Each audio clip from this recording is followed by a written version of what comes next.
آج ہم آپ کو ایک ایسے گمشدہ طیارے کے بارے میں بتاتے ہیں جس کے مسافروں کو دنیا نے مردہ قرار دے دیا تھا، لیکن یہ مسافر تھے اور زندہ رہنے کے لیے اپنے مردہ دوستوں اور ساتھیوں کا گوشت کھانے پر مجبور ہوئے۔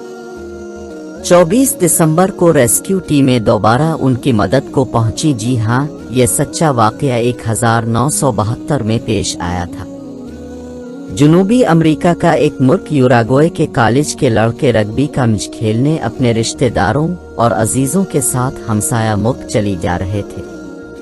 13 اکتوبر 1972 کی شام کو جہاز نے ارجنٹائن کے ایک مقامی ایئرپورٹ سے پرواز شروع کی۔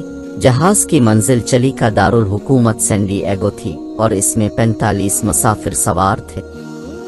جہاز کو ایک پہاڑی سلسلے اینڈیز کے اوپر سے گزرنا تھا۔ یہ پہاڑی سلسلہ 23,000 فٹ تک بلند ہے، لیکن موسم کی خرابی اور پائلٹ کی غلطی کے باعث جہاز ایک چٹان سے ٹکرانے کے بعد انتہائی برفانی چوٹی پر کریش کر گیا۔ شدید برفانی طوفان کے باعث پائلٹ کو چوٹی نظر نہ آئی تھی اور یہ حادثہ پیش آیا۔ خوش قسمتی سے پہاڑوں پر 15 فٹ سے زیادہ برف ہونے کے باعث جہاز کے پرخچے نہ اڑے اور جہاز پھسلتا ہوا چوٹی سے ٹکرانے کے بعد نیچے کی جانب آیا۔ جہاز میں بیٹھے زیادہ تر مسافر محفوظ رہے۔ کنٹرول ٹاور سے جہاز کا رابطہ منقطع ہو چکا تھا اور یہ سمجھ لیا گیا تھا کہ جہاز کو حادثہ پیش آ چکا ہے، لیکن جہاز کی جائے حادثہ کا کسی کو معلوم نہ تھا۔ جہاز کی تلاش شروع کی گئی اور 8-10 دن تک ریسکیو ٹیمیں جہاز کی تلاش کرتی رہے، لیکن شدید برفانی طوفان کے باعث یہ سمجھ لیا گیا کہ جہاز میں بیٹھے تمام مسافر مر چکے ہیں اور بالآخر جہاز کو گمشدہ کہہ کر تمام مسافروں کو مردہ قرار دے دیا گیا۔ دوسری جانب جہاز پر سوار مسافروں کے پاس کھانے کے لیے کچھ بھی نہ تھا۔ حادثے کے باعث 45 میں سے 16 افراد ہلاک ہو چکے تھے۔ ہلاک شدہ افراد کو جہاز میں سے نکال کر باہر برف میں دفن کر دیا گیا۔ 29 مسافر زندہ بچے تھے، لیکن 5 کی حالت نازک تھی۔ بچ جانے والے مسافروں کے سامنے سب سے بڑا مسئلہ خوراک کا درپیش تھا۔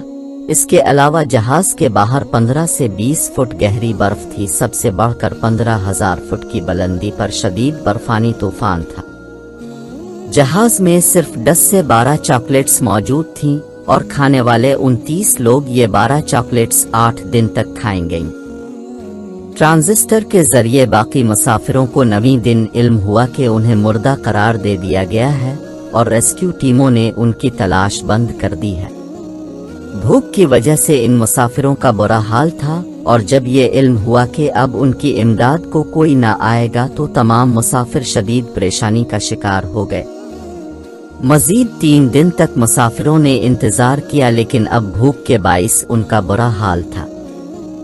آخر کار ان مسافروں نے فیصلہ کیا کہ جو لوگ مر چکے ہیں ان کا گوشت کھا لیا جائے۔ ان مسافروں نے ایک دوسرے سے یہ بھی وعدہ کیا کہ اگر ان میں سے کوئی مر جائے گا تو باقی لوگ اس کا گوشت کھا سکتے ہیں۔